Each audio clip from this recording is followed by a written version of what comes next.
Hai, balik lagi sama gue Dika. Jadi hari ini gue mau share pengalaman gue kerja pakai iPad. By the way, ini iPad nih lagi gue pakai buat ngerekam suara gue di video ini. Dan fun fact-nya, iPad ini yang gue pakai kemarin buat full ngedit video YouTube. Jadi video YouTube yang kalian lihat kemarin itu tuh semuanya full gue ngedit di iPad ini. Pakai aplikasi namanya LumaFusion. Nanti gue jelasin lebih lanjut ya tentang aplikasinya. Dan iPad gue ini nih yang gue pakai sekarang, ini tuh dia, bentar, kurang lurus. Aduh, sorry. HP gue jatuh. Oke, tadi udah gue beresin lagi iPad-nya. Jadi, iPad yang gue beli ini sebenarnya bukan iPad Pro. Mungkin kelihatannya kalau dari jauh kayak iPad Pro ya. Tapi ini iPad Air 4 yang dirilis tahun 2020. Jadi, itu udah 2 tahun lah. Ini bukan iPad terbaru yang pakai chip M1. Dan kalian penasaran gak sih, gimana iPad yang belum pakai chip M1 ini dipakai untuk kerja dan ya buat sehari-hari lah, kerja office dan kerja buat kreator atau kreatif. Sebelum gue mulai, gue kasih tahu dulu ya ini harganya gue beli berapa. Jadi iPad Air generasi 4 ini gue beli second.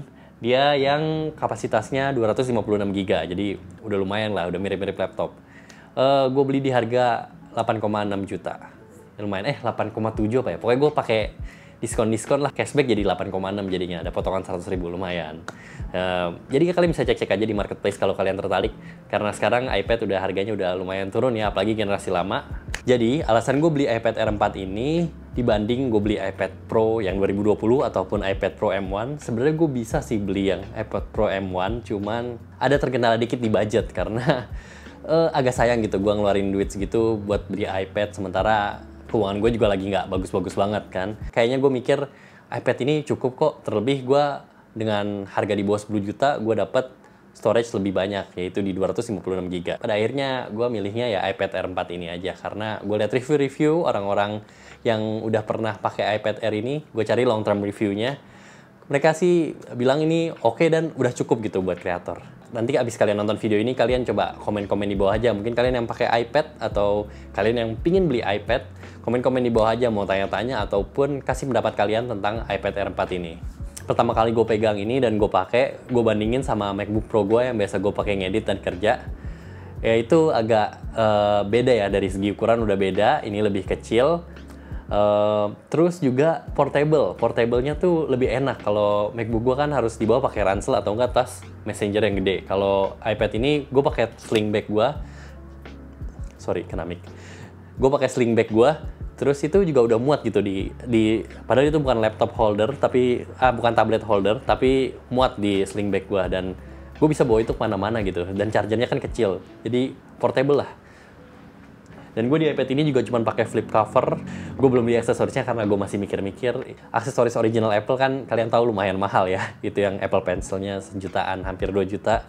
Terus ada juga Magic Keyboard-nya tuh yang mahal banget. Kayaknya gue bakal beli itu dulu sih, Logitech Combo Touch. Itu keyboard kayak lebih enak gitu buat kerja. Karena selama 2 minggu ini gue pakai ini cuman pakai jari gue. Bayangin aja, gue ngedit video yang terakhir tuh pakai jari gue nih. Gue nggak pakai stylus apapun, cuma pakai jari, dan gue nggak pakai keyboard karena emang kan teksnya dikit ya, jadi gue nggak ngetik-ngetik banyak. Untuk pengalaman gue pakai iPad, pertama gue bahas buat Office dulu. Sebenarnya Office ini kan banyak ya aplikasinya, bisa pakai yang dari Google Suite, yang Docs, Slides, Google Sheets-nya, dan banyak lagi lah, Gmail dan lain-lain. Itu untuk Office. Kalau buat cek-cek email sih oke, gue ngeliat. Kalau misalnya kalian pakai aplikasi dari Microsoft, kayak misalnya PowerPoint, Excel, Microsoft Word, gue rasa sih kalau di tablet itu lebih terbatas. Kalau misalnya bikin yang berat-berat, lebih lengkap aplikasi versi desktopnya. Jadi kalian mending beli laptop sih kalau kalian banyak kerja di Excel, Word, kayak gitu. Tapi kalau misalnya kayak gue sekedar misalnya nge-review kerjaan atau dikasih brief sama klien, biasanya pakai Google Docs. Project gitu, brief project, biasanya ada juga yang pakai Google Slides. Dan biasanya gue dikasih list, misalnya pemotretan pakai Google Sheets. Jadi dari sini sih masih oke lah, karena gue juga bisa pakai HP doang buat ngecek-ngeceknya. Sementara di iPad ini jadi lebih gede, lebih enak ngeliatnya. Itu yang gue rasain, masih oke lah kalau misalnya kerjanya nggak berat dan cuma nyatet-nyatet yang nggak banyak-banyak banget. Buat Office masih oke gue pakai ini. Buat kerjaan konten atau kerjaan kreatif lainnya, di sini ada banyak sebenarnya. Kayak video yang kemarin tuh thumbnailnya itu gue buat pakai Canva. Kalian pasti tahu kan Canva, yaitu yang sekarang dipakai semua orang, misalnya buat CV atau buat presentasi. Nah, gue pakai itu buat thumbnail. lumayan aplikasinya di sini sih responsifnya sama ya, sama kayak di HP maupun di websitenya, nggak ada perbedaannya sih kalau di sini. Cuma bedanya kan pro atau enggak, itu aja. Terus kalau buat foto, gue pakai Adobe Lightroom. Nah di Adobe Lightroom ini gue rasa lebih responsif di iPad sih, ataupun namanya juga Lightroom Mobile kan, di HP juga ada nih di iPhone. Cuman dibanding di desktop, gue ngeload gambar sama ngedit gambar tuh lebih smooth lewat iPad. Itu pengalaman gue ya. Nah buat aplikasi yang kayak manipulasi foto, kayak Photoshop gitu, gue sih belum ya. Gue masih penasaran sama Affinity Photo, cuman karena harganya lumayan, gue banding-bandingin, jadi gue beli aplikasi video dulu sebelum beli yang itu. Mungkin nantilah, mungkin next bulan-bulan berikutnya kalau gue ada rezeki gue beli aplikasinya. Buat video, kalau gue ngedit video ada dua. Pertama gue download yang free namanya VN dan CapCut. Nah kalian yang main TikTok pasti tau lah itu aplikasinya ya. Itu lumayan powerful aplikasinya, banyak template-nya dan segala macam. Tapi gue jarang pakai jujur aja. Dan gue beli satu aplikasi namanya LumaFusion. Ini yang tadi gue bilang. LumaFusion ini mirip-mirip Final Cut Pro lah di MacBook, cuman ada lebih terbatas aja dia. Tapi selama gue pakai LumaFusion ini, gue sih ngedit video lancar-lancar aja ya, nggak ada nge-lag apapun, nggak ada loading, dan ini juga mesinnya nggak panas. Nggak tahu ini ada fan-nya apa enggak, cuman buat gue sih anteng-anteng aja gitu, nggak berisik ngeditnya. Terus buat 4K, gue lihat review sih bisa, dan gue tes juga 4K dikit-dikit tuh masih lancar ya. Cuman gue beberapa waktu mungkin pernah pas ngedit agak nge-lag. Tapi gue rasa sih itu gara-gara gue ngeditnya connect SSD, dan mungkin kabelnya aja sih masalahnya. Cuman setelah itu juga cuman sekali kejadian. Sisanya sih gue nggak pernah dapetin error pas ngedit ataupun ngekspor. Nah ngekspornya itu juga dari pengalaman gue cepet lah pakai LumaFusion. Bahkan dibanding kemarin kan video 15 menit tuh. Kayak ngekspor cepet lah, nggak sampai 5 menit kayaknya. Menurut gue itu udah wow banget lah dibanding MacBook Pro gue itu kayaknya lebih berat dan berisik kalau MacBook Pro gue tuh pas ngekspor, ngerender maupun pas editingnya. Ya menurut gue ini salah satu alternatif buat kalian misalnya yang nggak mau beli laptop ya, cuman nggak mau beli laptop yang mahal yang belasan juta tapi bisa ngedit lebih cepat. Sekarang gue mau bahas kelebihan dan kekurangan dari iPad Air 4 ini. Yang pertama kelebihannya itu buat multitasking. Ini karena iPad OS tuh beda ya sama iOS di HP, dan juga beda sebenarnya sama di laptop.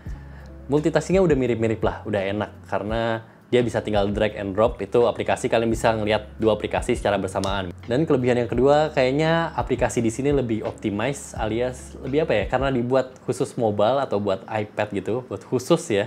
Kayak LumaFusion itu tadinya khusus buat iPad, cuman sekarang udah bisa dipakai di iPhone juga. Dan itu jadi kayak lebih lancar aja gitu pakai aplikasinya. Dan ini yang bagus nih, harga aplikasinya juga lebih murah.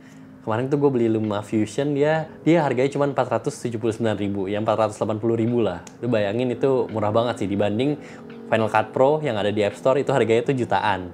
Dan kalau kalian pakai Premiere Pro, nah Premiere Pro itu kan juga harganya lumayan ya. Dan harganya langganan lagi kan, jadi kalau di total per tahunnya tuh pasti lumayan lah, berjuta-juta lah pasti. Terus langganan Lightroom juga murah, lebih murah, kayak 280.000 kalau nggak salah setahun tuh. Itu murah-murah sih buat kayak, soalnya ini kan aplikasinya mobile ya, sama kayak di handphone, jadi enaknya itu harga aplikasinya lebih terjangkau dibanding kalian beli aplikasi di MacBook atau di laptop. Terus dia enaknya udah USB-C. Ini yang kayak nanti kalian gue kasih gambarnya. Ini di sini kan gue connect audio pakai kayak adapter gitu.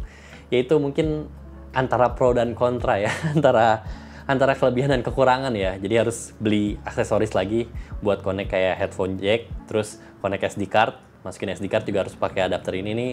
Harganya sebenarnya lebih kekurangan kali ya. Cuman buat gue sih ini kelebihan karena USB-C udah enak, udah bisa fast charging. Terus juga adapternya udah banyak sih. Jadi tenang aja lah. Nah, untuk kekurangannya yang pertama Files app-nya. Itu Files tuh yang kayak folder lah, folder-folder kayak kalau di Windows tuh Windows Explorer, kalau di Mac tuh kayak Finder. Dan itu Files app-nya tuh dia kayak di iPhone, jadi nggak terlalu bagus gitu. Kayak kalau mau copy-paste file itu kayak beda lah feel-nya, dan ngelihatnya juga kurang enak sih. Tapi udah lumayan mending lah sekarang. Cuman menurut gue masih kurang aja gitu, kayak masih agak ribet lah Files app di iPad ini dibanding kalian pakai laptop. Tapi ya mungkin itu perlu adaptasi ya. Selama gue pakai itu aja sih ya kekurangannya. Tapi mungkin kalau kekurangan lainnya, kalau kalian beli ini, kalian nggak cukup beli ini doang. Kalian harus beli kayak adapter buat colok SD card, colok yang lain-lain lah, HDMI dan lain-lain. Nah itu salah satu minusnya lagi adalah kalian harus keluarin budget lebih. Dan kalau misalnya ada yang nanya gue nih, iPad tuh bisa nggak sih buat kerja? Kalau jawaban gue tuh bisa. Karena ya fitur-fiturnya udah lumayan lah. Aplikasinya juga udah lumayan mendukung buat kerja-kerja yang menurut gue masih ringan-ringan lah. Kayak misalnya kalau kalian kerjanya kayak berat banget, misalnya arsitektur yang 3D design, itu 3D design sih mungkin beberapa ada yang bisa ya. Cuman kalau sketch-sketch atau modeling di sini, cuman kalau udah yang kayak expert animasi-animasi kayaknya pasti butuh laptop yang lebih powerful atau komputer bahkan yang lebih powerful. Kalau misalnya kalian kayak cuman kreatif, ilustrator, nah itu lumayan cocok sih kalau kalian beli Apple Pencil-nya terus nge-sketch di sini karena ada beberapa aplikasi ilustrasi yang menurut gue bagus ya dan itu sangat terkenal kayak Procreate. Itu tuh bagus misalnya buat ilustrator. Dan kalau misalnya ada yang nanya, ini bisa nggak sih gantiin laptop? Kalau menurut gue sih belum bisa ya. Sebenarnya gue beli ini juga karena gue udah punya laptop dan gue pingin kayak ada suatu gadget yang inilah unik lah. Sebenarnya gue gara-gara ngeliat review-review orang juga ya, kayaknya ternyata iPad tuh masih bisa lah buat kerja, dan kerjaan gue kan nggak yang berat-berat banget ya, paling ngedit foto, ngedit video, udah itu doang, sama ngeliat-liat brief-brief singkat, desain-desain di Canva yang gampang-gampang lah kerjaan gue, nggak yang berat-berat dan expert banget. Dan gue juga mau ngasih tahu kalau gue pakai iPad ini selain buat kerja, kan tadi fokus utama kita kerja ya, tapi ini gue bisa pakai buat entertainment. Buat entertainment juga asik banget, gue nonton Netflix, nonton film di iPad tuh rasanya asik. Sekarang gue nonton YouTube lebih suka di iPad dibanding di HP gue. Dan gue ngeliat HP gue sekarang buat nonton udah kerasa kecil gitu. Kayak ini tuh ukuran yang menurut gue pas kali ya. Buat nonton film, buat Netflix, dan buat gue main game juga di sini, main Mobile Legends. Walaupun agak gede di tangan gue. Jadi kayak lucu aja sih pakai itu, kayak kadang masih nggak kebiasa, kadang juga pencetnya agak kejauhan, tapi bisa lah. Kalau menurut gue ini buat main game juga enak, layarnya gede. Dan buat game apa aja udah pasti lancar lah, karena dia pakai chip yang A14 kan, udah lancar lah. Udah bisa dilibas semua game-game. Gimana menurut kalian? Kalian tertarik beli iPad buat kerja? Oke, itu aja. Makasih udah nonton video ini. Sampai jumpa di video selanjutnya. Bye-bye.